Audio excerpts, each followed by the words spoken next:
சங்கைக்கும் பெருமதிப்புக்கும் உரிய அல்லாஹுவின் நல்லடியார்களே, நாம் பின்பற்றக்கூடிய இஸ்லாம் என்று சொல்லக்கூடிய உயர்ந்த மார்க்கம் நமக்கு சில அழகிய உயர்ந்த பண்புகளை கற்றுத்தருகிறது. அந்த பண்புகளை கடைபிடிக்கிற பொழுது துனியாவுடைய வாழ்க்கையிலும் ஆகிரத்துடைய வாழ்க்கையிலும் புற வாழ்க்கையிலும் இரகசிய வாழ்க்கையிலும் நாம் வெற்றி பெற முடியும். நம்முடைய கடந்த கால முன்னோர்கள் சஹாபாக்கள் துனியாவின் வாழ்க்கையில் மட்டுமல்ல ஆகிரத்தின் வாழ்க்கையிலும் வெற்றி பெற்றதற்கு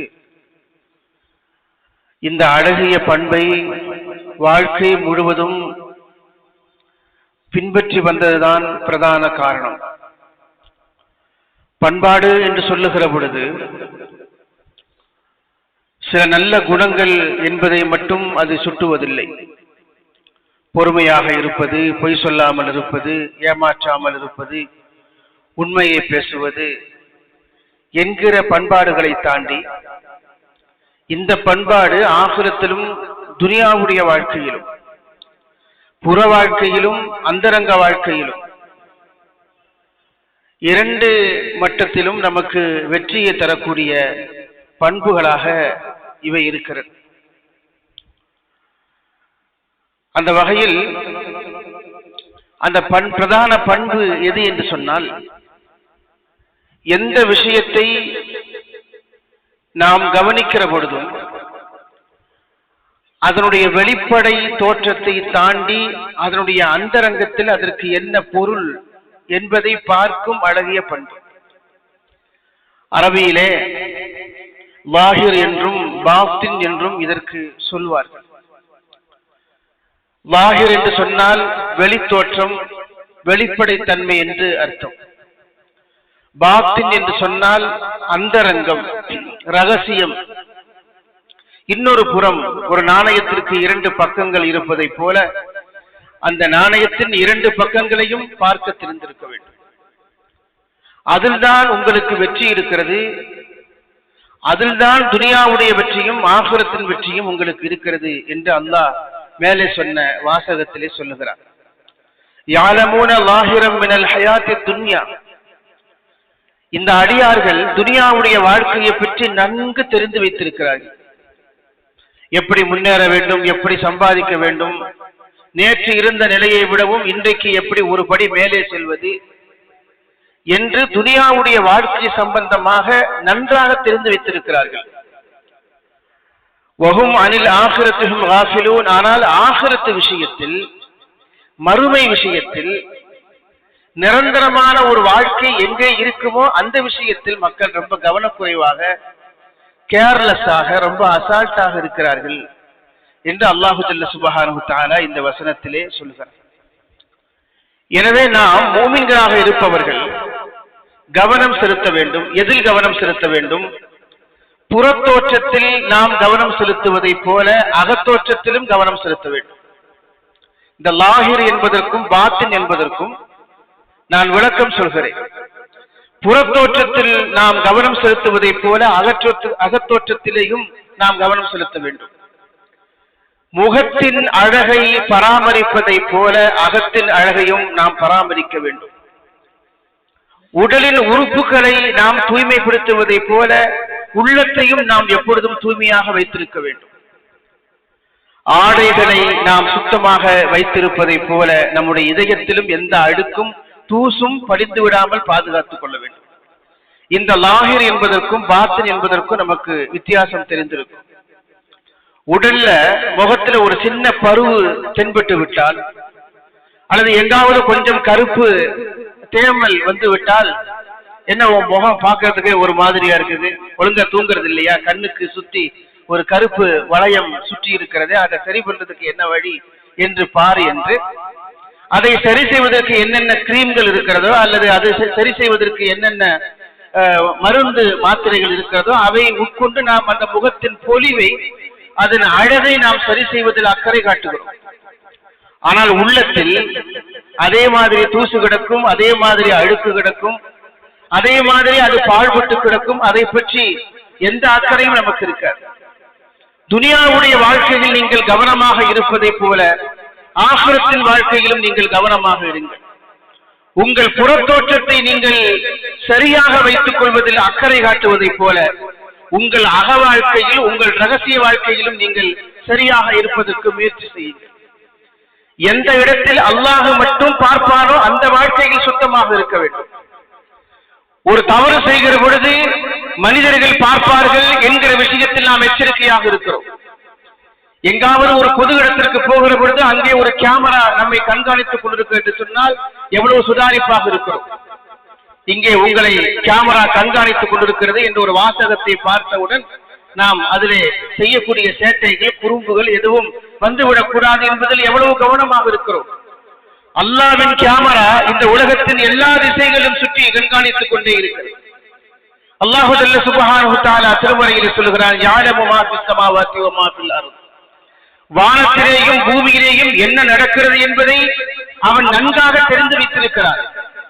நீங்கள் ரகசியமாகவும் வெளிப்படையாகவும் என்னென்ன எல்லாம் செய்து கொண்டிருக்கிறீர்களோ அதையும் அவன் நன்காக தெரிந்து வைத்திருக்கிறான்.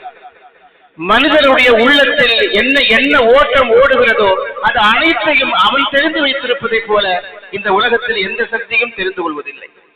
உடல்நலம் சரியில்லை, அவர் கொஞ்சம் சோர்வாக இருக்கிறார், சரியாக உறக்கம் வருவதில்லை, சாப்பிடுகிற சாப்பாடு ஜீரணமாகவில்லை, உடம்பிலே சில கோளாறுகள் தென்படுகிறது என்று மருத்துவமனைக்கு செல்லுகிற பொழுது அவர் எல்லா ஸ்கேனு, எல்லா வகையான செக்கப்பையும் முடித்து விட்டு உங்களுக்கு ஒண்ணுமே இல்லைங்க போயிட்டு வாங்க பயன்றாங்க.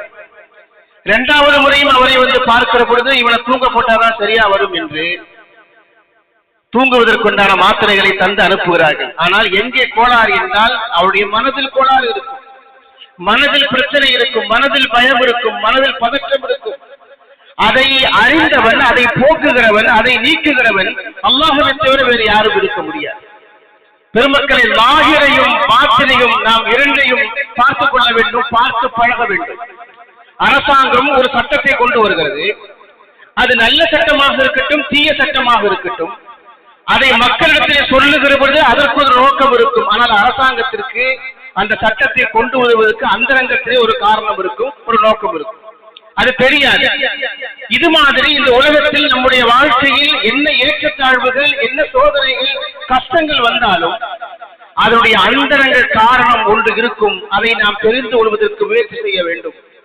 அது நமக்கு எப்படி தெரியும், அல்லாஹ் நமக்கு எப்படி தெரிவிப்பான் என்றால், நம்முடைய புறத்தோற்றம் அழகாக இருப்பதை போல நம்முடைய இதயமும் சுத்தமாக இருக்கும் என்றால் அல்லாஹ் அதை நமக்கு உணர்த்திக் கொண்டே இருப்பார். அந்த உணர்த்துகிற ஆற்றலை அல்லாஹ் சுப்ஹானஹு வ தஆலா நமக்கு கற்றுக் கொடுப்பார்.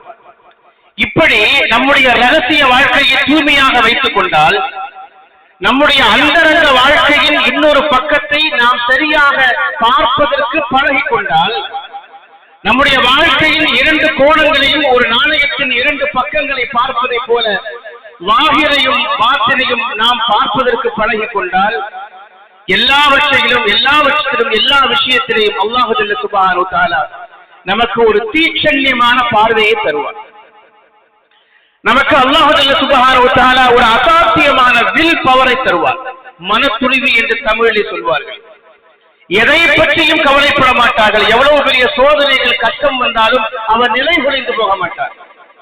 அல்லாஹ்வின் மீது நம்பிக்கை இல்லாத மனிதர்கள் வாழ்க்கையில் ஒரு சோதனையை சந்திக்கிற பொழுது, ஒரு நெருக்கடியை சந்திக்கிற பொழுது, ஒரு கடன் தொல்லைக்கு ஆளாகிற பொழுது எங்கே சென்று தஞ்சம் புகுவது என்று தெரியாத காரணத்தினால் வாங்கிய கடனை திருப்பி அடைப்பதற்கு என்ன வழி இருக்கிறது என்று தெரியாமல் ஒரு முட்டுச்சந்தில் மாட்டிக்கொள்ளுகிற ஒரு மனிதன் கடைசியில் என்ன செய்வார் என்றால் தற்கொலை செய்து கொள்வார்கள். நாம் ஊடகங்களிலே செய்திகளிலே பார்க்கிறோம்.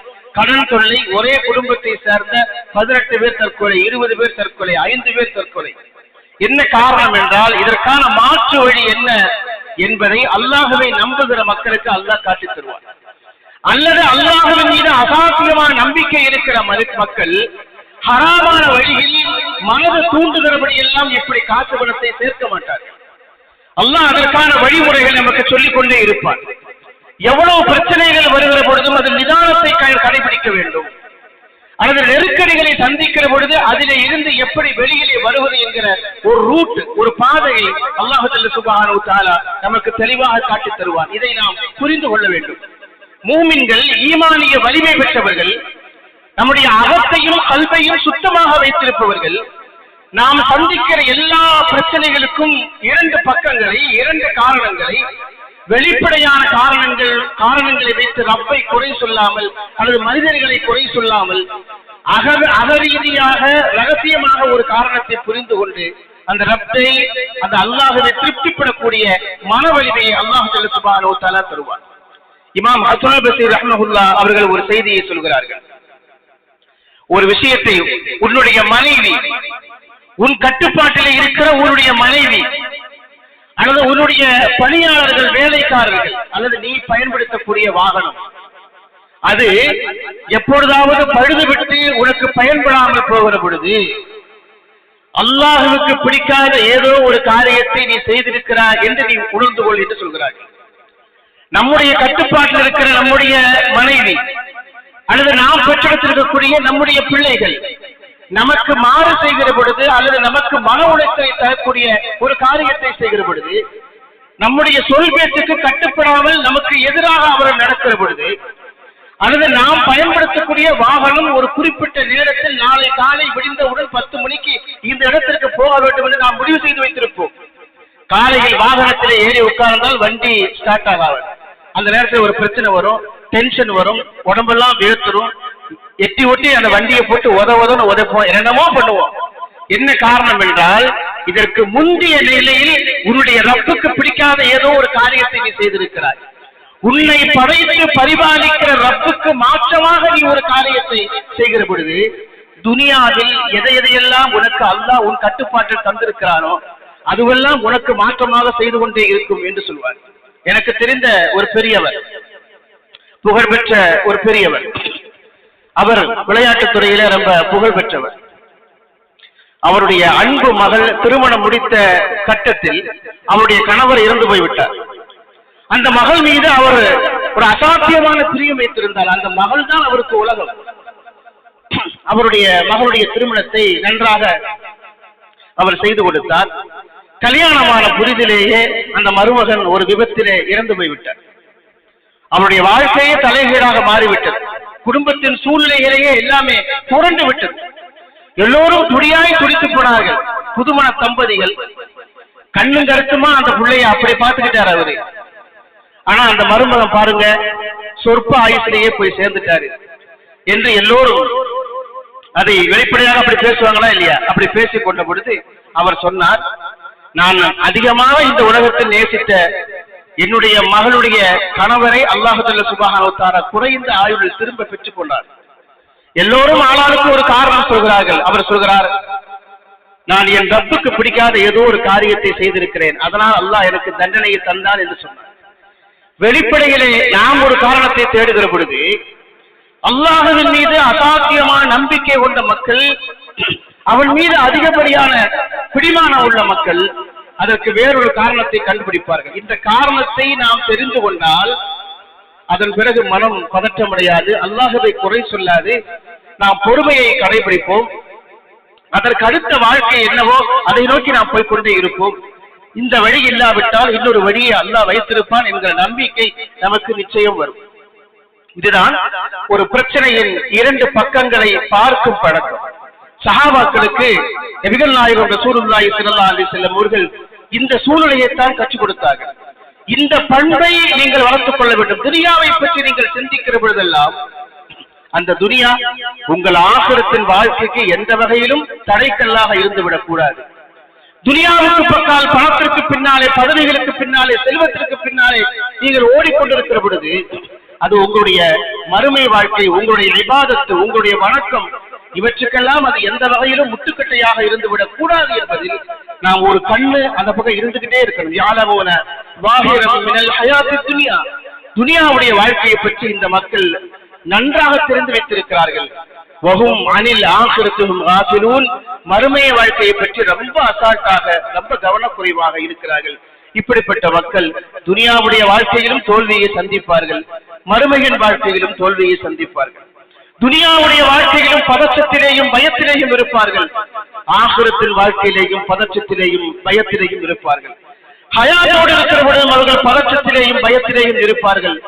மௌத்துடைய நேரத்திலும் மௌத்துக்கு பிறகான வாழ்க்கையிலேயும் அவர்கள் பயத்திலேயும் பதற்றத்திலேயும் இருப்பார்கள். எனவே எல்லா சூழ்நிலைகளையும் தனதாக்கிக் கொள்ளக்கூடிய அந்த உயர்ந்த பண்பை, ஒரு பிரச்சனையின் இரண்டு பக்கங்களை பார்க்கக்கூடிய தன்மையை, அகத்தை சுத்தப்படுத்துகிற அந்த பண்பை, உடலை சுத்தப்படுத்துகிற பொழுது உள்ளத்தையும் சுத்தப்படுத்தக்கூடிய அந்த பண்பை மூமின்கள் வளர்த்துக் கொள்ள வேண்டும். அதுதான் நம்முடைய எல்லா வகையான முன்னேற்றங்களுக்கும் பிரதான காரணமாக இருக்கும் என்பதை நாம் புரிந்து கொள்ள வேண்டும்.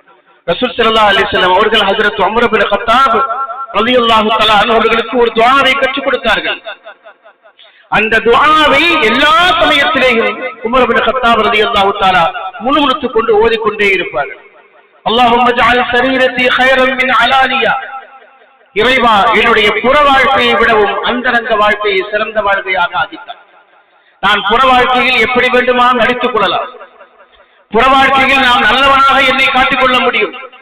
அந்தரங்க வாழ்க்கை நீ மட்டுமே பார்க்கக்கூடிய அந்த வாழ்க்கையில், அந்த நேரத்தில், அந்த தனிமையில் நான் யாருக்கும் எதற்கும் மனசாட்சிக்கும் ரப்புக்கும் பயப்படாத, பாவம் செய்யாத ஒரு தூய்மையான வாழ்க்கையாக அது இருக்க வேண்டும். அல்லாஹும்ம ஜஅல் ஸரீரத்தி கைரன் மின் அலானியா, என்னுடைய புற வாழ்க்கையை விடவும் என்னுடைய ரகசிய வாழ்க்கை இறைவா சிறந்த வாழ்க்கையாக ஆக்கித்தார். வஜஅலில் அலானியத சாலிஹா, அந்த ரகசிய வாழ்க்கையை சாலிஹான வாழ்க்கையாக நீ மாற்றித்தா என்று உமர் இப்னு கத்தாப் ரலியல்லாஹு தஆலா அவர்கள் எப்பொழுதும் துஆ செய்து கொண்டே இருப்பார்கள். வெளி உலக வாழ்க்கையை விடவும் அந்தரங்க வாழ்க்கையை பரிசுத்தமாக வைத்துக் கொள்ள வேண்டும். துனியாவுடைய வாழ்க்கையை விடவும் ஆகிரத்துடைய வாழ்க்கையில் நாம் எப்பொழுதும் கவனமாக இருக்க வேண்டும் என்பதைத்தான் இது நமக்கு சுட்டுகிறது.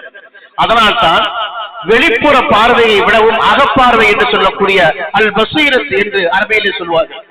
அகரீதியான ஒரு பார்வை இருக்கு பாருங்கள், அந்த தீட்சண்ய பார்வையை அல்லாஹ் ஜல்ல சுப்ஹானஹு தஆலா இப்படிப்பட்ட மக்களுக்கு வழங்கிக் கொண்டே இருப்பார்.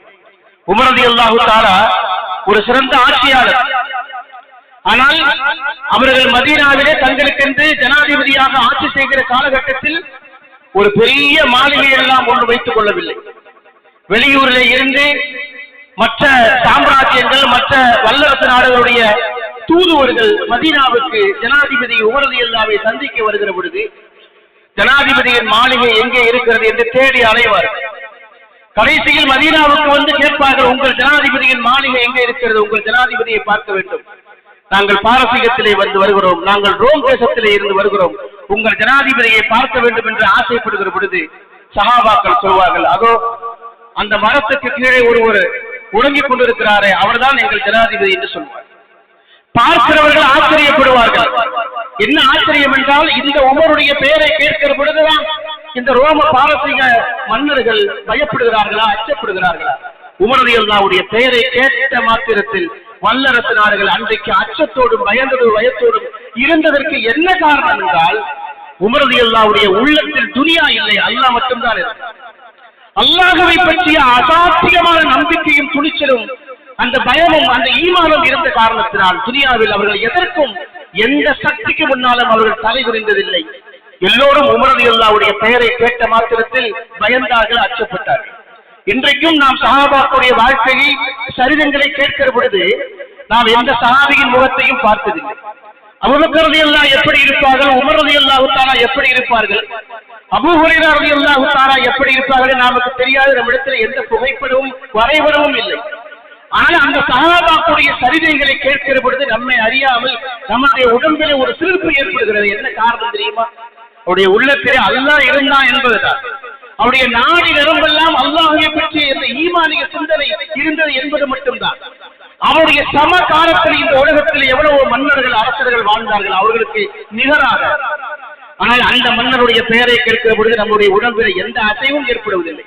ஒரு அலெக்சாண்டரின் பெயரை கேட்கிற பொழுது, ஒரு நெப்போலியனின் பெயரை கேட்கிற பொழுது நமக்கு ஏதாவது உடம்பில சின்ன அசைவு ஏற்படுகிறதா? இல்லையே. உமர் ரலியல்லாஹுடைய சரிதைகளை கேட்கிற பொழுது நம்முடைய கண்களில் இருந்து கண்ணீர் தாரதாரையாக வடிகிறது. அந்த சஹாபாக்களுடைய ஈமானிய சரித்திரங்களை கேட்கிற பொழுது நமக்கும் நம்முடைய ஈமானிலே ஒரு சின்ன ஒளிக்கீற்று வெளியிலே தெரியவதற்கு என்ன காரணம் என்றால், அவருடைய உள்ளத்தில் அல்லாஹ்வை தவிர வேறு யாரும் இருந்ததில்லை. அந்த பவரை, அந்த சக்தியை அல்லாஹ் அவர்களுக்கு வழங்கி இருந்தார். எல்லா இடத்திலேயும் அப்படித்தான் இருந்தார்கள். தலைவர்களாக இருப்பவர்கள், ஆட்சியாளர்களாக இருப்பவர்கள் புற வாழ்க்கையில் எவ்வளவு நன்றாக இருக்கிறார்களோ அதே போல அக வாழ்க்கையிலும் ரகசிய வாழ்க்கையிலும் நன்றாக இருக்க வேண்டும்.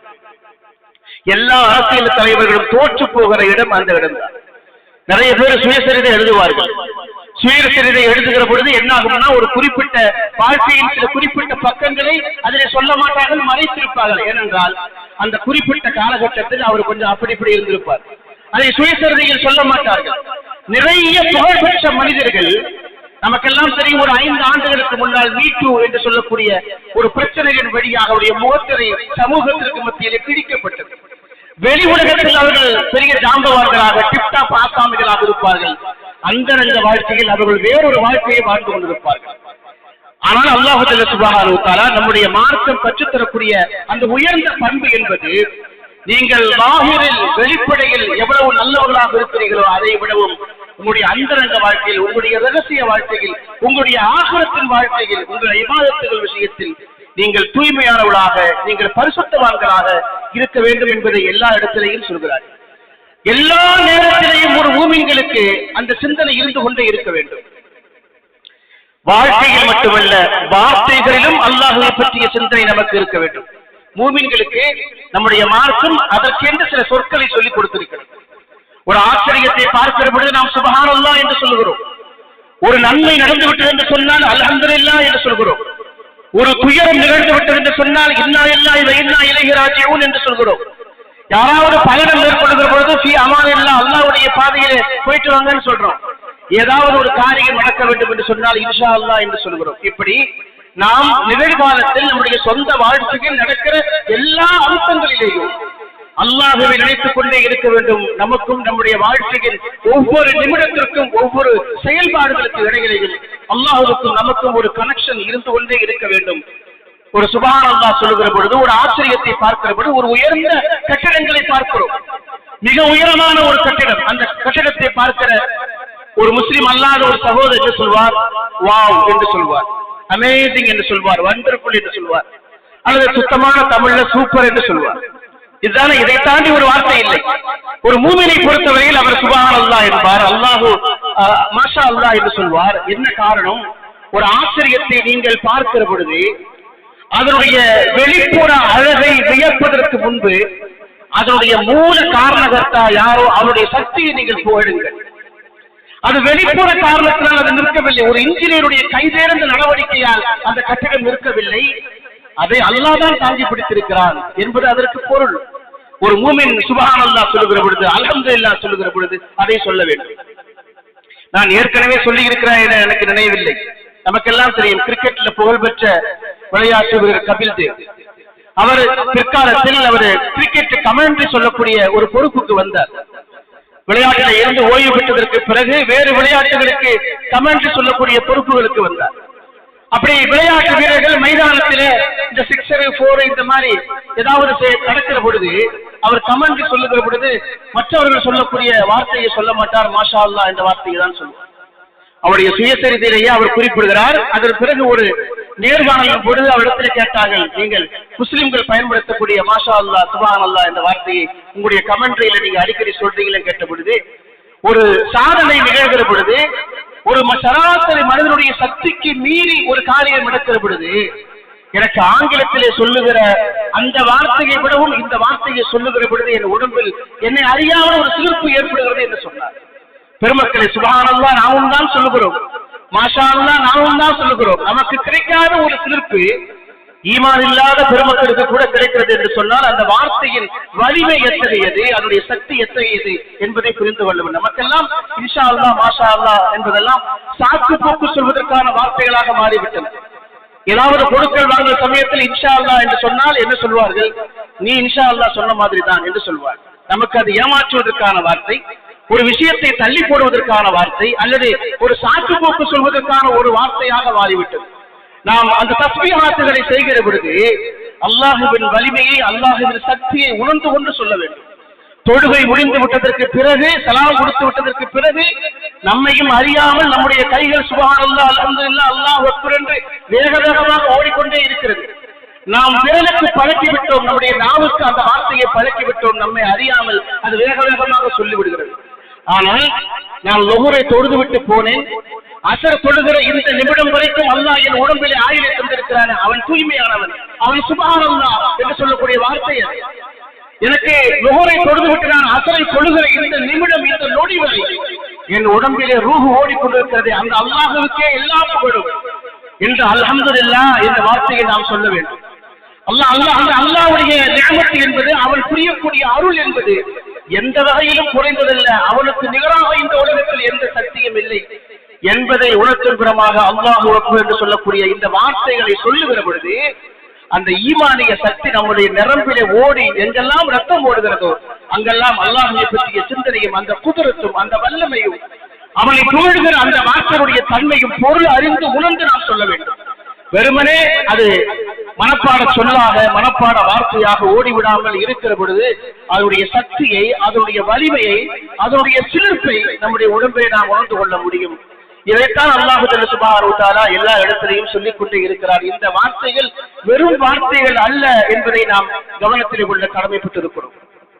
பெருமக்களே, அதே போல நபிகள் நாயகம் ரசூல் ஸல்லல்லாஹு அலைஹி வஸல்லம் சொல்லக்கூடிய ஒரு அற்புதமான துஆ இருக்கிறது. உமர் ரலியல்லாஹு தஆலாவுக்கும் சஹாபாக்களுக்கும் அந்த துஆவை கற்றுக் கொடுத்திருக்கிறார்கள். அல்லாஹும்ம ஹஸ்ஸின் குலுகி கமா ஹஸ்ஸன்த கல்கி. இறைவா, என்னுடைய படைப்பை நீ அழகு செய்ததை போல, அழகுபடுத்தியதை போல என்னுடைய குணத்தையும் நீ அழகுபடுத்துவாயாக. என்னுடைய புறத்தோற்றத்தை நீ அழகாக ஆக்கியிருப்பதை போல நான் இந்த கண்ணாடியை பார்க்கிற பொழுது என் அகத்தோற்றத்தையும் நீ அழகுபடுத்துவாயாக என்று ஓதக்கூடிய ஒரு துஆ. நாம் வெளிப்புறத்திலே நம்முடைய புறத்தோற்றத்தில், ஆடைகள் விஷயத்தில், முகம் விஷயத்தில், தலையை வாருகிற விஷயத்தில் நாம் கவனமாக இருக்கிறோம். நம்முடைய அகத்தையும், நம்முடைய குணத்தையும், நம்முடைய பண்பாட்டையும், நம்முடைய ரகசிய வாழ்க்கையையும் நாம் சுத்தமாக உயர்ந்த நிலையில் வைத்துக் கொள்ள வேண்டும் என்பதற்காகத்தான் இந்த துஆக்களை எல்லாம் நபிகள் நாயகம் ரசூல் ஸல்லல்லாஹு அலைஹி வஸல்லம் கற்றுக் கொடுத்திருக்கிறார்கள். சஹாபாக்களுக்கு இது எல்லா இடத்திலேயும் ரசூல் ஸல்லல்லாஹு அலைஹி வஸல்லம் உணர்த்திக் கொண்டே இருந்தார்கள். ஒரு மனிதனுக்கு செல்வம் இருக்கிறது, செல்வத்தை அல்லாஹ் வாரி வழங்கி இருக்கிறார். அந்த செல்வத்தின் வெளிப்பாட்டை அவன் பயன்படுத்தக்கூடிய எல்லா விஷயத்திலையும் அவன் வெளிப்படுத்திக் கொண்டே இருக்க வேண்டும். அவனுடைய செருப்பு, அவனுடைய வாகனம், அவனுடைய வாட்சி, அவனுடைய வீடு, எல்லாவற்றிலையும் அது வெளிப்பட்டுக் கொண்டே இருக்க வேண்டும். அந்த செல்வத்தில் ஆகிரத் சம்பந்தப்பட்ட விஷயத்தை எப்படி கொண்டு வருவது என்று சொன்னால், அவன் சம்பாதித்திருக்கிற செல்வத்தை அவன் மட்டுமே வைத்துக் கொள்ளாமல் அவன் சதகா செய்கிற பொழுது அது வறுமைக்கான வாழ்க்கையாக, அவருடைய உள்ளத்தில் ஒரு தூய்மையை, ஒரு தான சிந்தனையை, ஒரு இரக்க சிந்தனையை அந்த தர்மம் என்று சொல்லக்கூடிய, அந்த சதகா என்று சொல்லக்கூடிய அந்த உணர்வு அவனுக்கு கொண்டு வரும். சஹாபாக்கள் யாரும் செல்வத்திற்கு மதிப்பு கொடுத்தவர்கள் அல்ல. அவர்கள் செல்வத்தை சேமித்தார்கள்.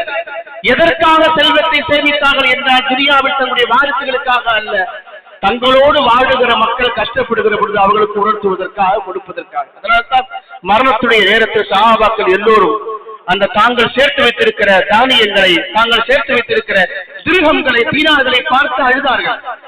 ஏன் அழுகிறீர்கள் என்று கேட்ட பொழுது, நாளை மறுமை தினத்தில் ஆகிரத்தில் சுவனத்தில் ரசூலுல்லாஹை பார்ப்பதற்கு இந்த காசுபுரம் தடையாக மாறிவிடுமோ என்று நாங்கள் பயப்படுகிறோம் என்று சஹாபாக்கள் சொன்ன செய்திகளை பார்க்கிறோம். அவர்கள் செல்வத்தை சேமித்தார்கள், அது ஆகிரத்தின் வெற்றிக்கு தடையாக இருந்துவிடக் கூடாது என்பதில் சஹாபாக்கள் கண்ணீர் விட்டு அழுதிருக்கிறார்கள். நாம் வரலாற்று கிரந்தங்களிலே பார்க்க முடிகிறது. இதே மாதிரி எல்லா இடத்திலையும் நாம் கல்வியை கற்றுக்கொள்கிறோம். நம்முடைய பெயருக்கு பின்னாலே நிறைய பட்டங்களை போட்டுக் கொள்கிறோம் என்று சொன்னால், அந்த பட்டங்களை எல்லாம் போடுவது அல்லது நிறைய பட்டப்படிப்புகளை படிப்பது என்பதை தாண்டி அவருடைய உள்ளத்தில் சமூக சேவை செய்ய வேண்டும் இந்த கல்வியை வைத்து என்று ஒரு சிந்தனை வர வேண்டும். அதுவும் சேர்ந்து இருக்கிற பொழுதுதான் இவர் படித்திருக்கிற இந்த படிப்பு அவருடைய துனியாவுக்கும் அவருடைய ஆகிரத்திற்கும் நன்மையை பெற்றுத் தரும் விதமாக அமையும். அப்படித்தான் நம்முடைய சஹாபாக்கள் வாழ்ந்திருக்கிறார்கள். அவர்கள் புற வாழ்க்கைக்கு மட்டுமல்ல, அக வாழ்க்கைக்கும் அவர்கள் தங்களுடைய கவனத்தை எப்பொழுதும் செலுத்திக் கொண்டே இருந்தார்கள். அதனால்தான் துனியாவிலும் ஆகிரத்திலும் அவர்களுக்கு பெரிய வெற்றியை தந்திருப்பதை நாம் பார்க்கிறோம். நாம் பெற்ற பிள்ளைகள், அவர்களுக்கு துனியாவில் எல்லா வகையான உதவிகளையும் நாம் செய்கிறோம். அவர்களை படிக்க வைக்கிறோம், அவர்களுக்கு நல்ல ஆடைகளை வாங்கி தருகிறோம், அவர்களுக்கு சொத்து சேர்க்கிறோம், அவர்களுக்கு கல்யாணங்களை பண்ணி வைக்கிறோம், எல்லாம் செய்கிறோம். அது செய்ய வேண்டியது நம்முடைய கடமை. ஆனால் ஆகிரத்திற்கு பயன்படும் விதமாக அந்த பிள்ளைகளை எப்படி பயன்படுத்துவது என்கிற கேள்வி வருகிற பொழுது மார்க்கம் ஒற்றை வரிகள் சொல்கிறது, நீ மரணித்து விட்டால் அந்த பிள்ளை உனக்காக துவா செய்ய வேண்டும். இதா மாக்கல் இன்சானு இன்கதஅமலுஹு, ஒரு மனிதர் மரணித்து விட்டால் அவனுக்கும் துனியாவுக்குமான எல்லா கனெக்ஷனும் துண்டிக்கப்பட்டு விடும். ஒன்றே ஒன்று அல்லது 2-3 விஷயங்கள் நம்மை பின்துயர்ந்து வரும். சதகத்துன் ஜாரியா, கற்றுக் கொடுத்த கல்வி. மூன்றாவது ஸல்லல்லாஹு அலைஹி வஸல்லம் சொன்னார்கள், நீங்கள் பெற்ற பிள்ளைகள் உங்களுக்காக செய்யக்கூடிய துஆ உங்களுக்கு பின்னாலே வந்து கொண்டே இருக்கும். இந்த